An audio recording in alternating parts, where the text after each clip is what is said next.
What is good, everyone? Welcome to the PWD channel where we discuss professional wrestling. In today's video, I'm going to be talking about the April 28th, 2023 episode of Friday Night SmackDown, the first night of the draft. What a good episode it was, especially that main event. That main event was an absolute banger between the tag champions and then the Usos. Incredible. But I want to talk about some of the show because a lot of cool stuff happened on the show. One of my favorite things that's happened is that we finally got to see AJ Styles back. If you've been subscribed to this channel for a while now, I keep mentioning AJ Styles. I was like, I don't know if he's going to be back soon. I don't know what's going on with his ankle because he broke his ankle recently, or not even recently, but like a couple months ago. I didn't know when he was going to return, but I've been like the only person still talking about him lately. I'm like, maybe he can be the one to challenge Roman, or maybe he can be the one to win or to become the inaugural World Heavyweight Champion. Like, there's so many things that could happen with AJ Styles. I just kept mentioning so much, and he finally returned on tonight's episode. He returned with the entire OC, as well as Luke Gallows, Carl Anderson, and Michin. So that was really cool to see. I'm so happy to see AJ back. He came in, he was about to cut a promo, but immediately Viking Raiders tried to interrupt. They came out during the promo, and they just got destroyed. The whole entire OC just destroyed them. And AJ Styles was he was like, OC, take care of this. And he sat on the ring ropes, on the corner of the ring ropes, and just let them take on the Viking Raiders, and they destroyed the Viking Raiders. Like, they cleaned house with ease. And then AJ Styles hits an amazing, phenomenal forearm on one of the Viking Raiders. It was absolutely amazing to see. That was something really awesome that happened on tonight's show. Also on tonight's show, they were teasing Solo Sikoa finally turning on the Usos and finally ditching them. The Bloodline finally splitting. I think we are very close to it happening now, especially, spoilers, with the Usos losing tonight. I believe that we are just one step closer to seeing Solo Sikoa and Roman Reigns finally turn on the Bloodline. This was being teased all night long. The Usos were so many backstage segments of the Usos. I remember one of them in specific, what's it called? Jey Uso or Jimmy Uso. Actually, it was Paul Heyman that was hyping up both of the Usos in tonight's match, saying how important this match is and that you guys need to win.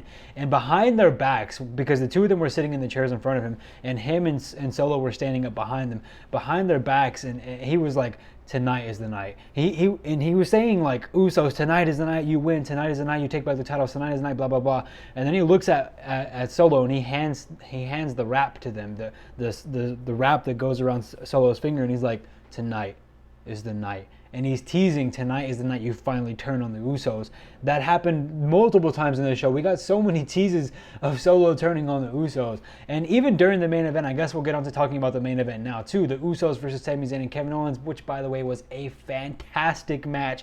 Got this pretty tired and dead crowd up on their feet and chanting, "This is awesome," and stuff like that. So really great to see that. But during that match as well, backstage, you could see the Usos were getting their asses kicked during the match. Paul Heyman gets a call and he's like, okay, yes sir, I understand my trouble, chief, yes sir. And then after that call, Heyman looks with the most vile and evil smile towards the camera and towards Solo, and he's like, that was the call. Tonight is your night. And you could just tell he was talking about Solo turning on the Usos. You could just tell that's exactly what's coming. We're so close to seeing that happening. But yeah, he says that to Solo. Solo walks out to the ring, and on the way to the ring during the middle of the match, Solo is about to turn on the Usos, but Matt Riddle comes and stops him because Matt Riddle doesn't know why Solo's walking out there. For all Matt Riddle knows, he's going to go help the Usos win like always. But Matt Riddle stops them, beats the crap out of him, or stops Solo, beats the crap out of Solo. The match continues. Again, fantastic match between Kevin Owens and Sami Zayn versus the Usos. Fantastic match. But Kevin Owens and Sami Zayn did end up retaining, which is very good news. So glad they went with the retention. So glad that the Usos didn't get those tag titles back. An amazing match. And yeah, after the match, you could see Solo finally come back out, and he's looking super disappointed at the Usos. He's looking like, all right, this is it. It's happening soon. The Bloodline is going to split, and it is coming very, very soon. I can't wait to see how this happens. By the way, if you hear like popping noises, it's like storming really bad here in Houston, Texas. I don't know if it's like hell or what, but it's like crazy outside right now. But yeah, the draft rules were also announced. Of course, tonight was the draft. The main focus of this episode was the WWE Draft. We had 50% of the superstars are going to be drafted on tonight's show, and then 50% were going to be drafted on Raw. New rosters end up taking place on May 8th, 2 days, the Monday Night Raw after Backlash. Some new NXT superstars were also involved as well. I'll go ahead and explain I'll go ahead and say every draft. I'll go in order from first to last, so you guys can kind of get a feel of who was most important, who was least important. So first in the draft was, of course, the Tribal Chief. He stuck with SmackDown. The World Heavyweight Champ. After that, the World Heavyweight Championship was announced that it will be exclusive to SmackDown, so there is no ifs, ands, or buts. The World Heavyweight, exclusive to Raw, because Roman Reigns is sticking to SmackDown. The other championship is going to, oh wow, hopefully the power doesn't go out. I don't know if you guys heard that, but it's storming really bad here. But the World Heavyweight Championship is exclusive to Raw now. Raw also drafted Cody Rhodes, so Cody Rhodes is sticking to Raw.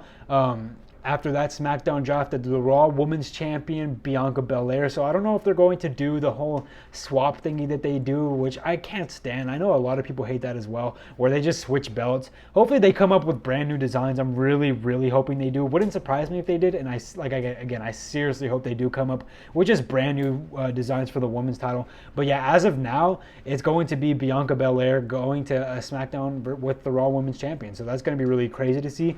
Raw did draft Becky Lynch, or she stuck with Raw basically. SmackDown after that drafted the Street Profits, which is crazy to see. Super happy to see them on SmackDown. Raw drafted Imperium, so the Intercontinental Champion is heading to Monday Night Raw. Can't wait to see that. That's going to be super, super awesome. The Imperium as the whole went there. SmackDown then drafted Edge. Awesome for SmackDown. Awesome for Edge. He's right back on SmackDown where he truly belongs. Let's be honest. He's always been a SmackDown guy. Raw then drafted Matt Riddle. SmackDown drafted Bobby Lashley, which I am so happy about because I'm just imagining Bobby Lashley versus Roman Reigns for the championship. Like, that just melts so nicely in my mouth, if that makes any sense. Like, that is just a mouth-watering match right there. Bobby Lashley versus Roman Reigns just sounds incredible. We also got SmackDown drafting the entire OC, so AJ Styles, Luke Gallows, Carl Anderson, and Michin, all going to SmackDown. Raw drafted The Miz, which he was already on The Miz, he was already on Raw if I'm not mistaken. SmackDown drafted Damage Control. Raw drafted Shinsuke Nakamura, which is cool for Shinsuke. Can't wait to see him because I think Raw is coming here to Houston in a couple months, so hopefully I'll be able to see him there, and I will do a vlog, so subscribe to the channel down below if you haven't already. I will do a vlog on that. SmackDown then drafted NXT Women's Champions, NXT Tag Team Women's Champions, Alba Fire and Isla Dawn. I'll be completely honest, I don't know who these people are, but I'm so excited to see us get some new tag teams, especially the SmackDown women or the NXT Women's Champions.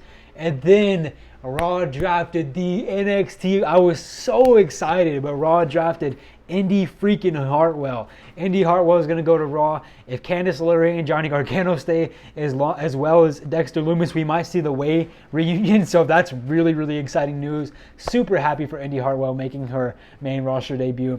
There's only one NXT superstar I really, really want to see now, and that's Roxanne Perez, formerly known as Roxy. New Texas Pro Women's Champion, my local indie show. We've loved her since the very beginning, since she was over here. I'm going to be so excited if she gets drafted to the main roster. I'm not sure if she's going to, but if she does, that's going to be extremely awesome to see.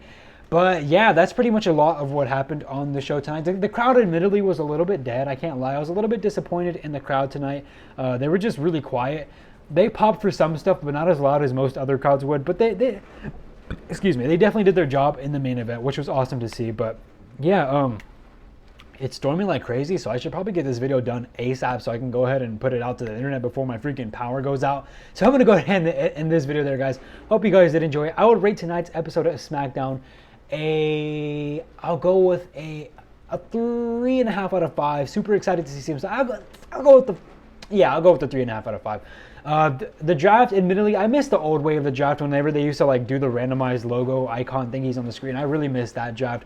Them coming out and announcing it just doesn't feel as exciting, but still, it was cool to see some of the draft members, especially the NXT members, especially Indy Hartwell. Awesome to see that. SmackDown got a bunch of stars on this draft, so I don't know how Raw is going to compete. They're going to have to hope for a really good showing on the Monday Night Raw episode in a couple of days. And Yeah, it was a good episode. There were some good matches as well, but that main event just kicked. You know what? 4 out of 5. Because the main event kicked so much ass. 4 out of 5. I really enjoyed the show, especially that main event. It was so fantastic. Can't get anything less than a 4 because of that main event now that I think about it. But yeah, I'm going to go ahead and end this video, guys. If you haven't already, subscribed to the channel, or leave a like on this video if you did enjoy. Subscribe to the channel down below. I make wrestling content like this weekly. I will be back this Monday with the Monday Night Raw review, and then we'll be back next weekend. We're going to have the Friday Night SmackDown review. We're also going to have the Backlash review and all good stuff that's happening next week. And on Wednesday, we're coming out with the video, who should win the inaugural World Heavyweight Championship. So yeah, we'll go ahead and come to your faces on these videos. Subscribe to the channel if you haven't already. But I'll catch you guys on the next one. Love you all. Peace.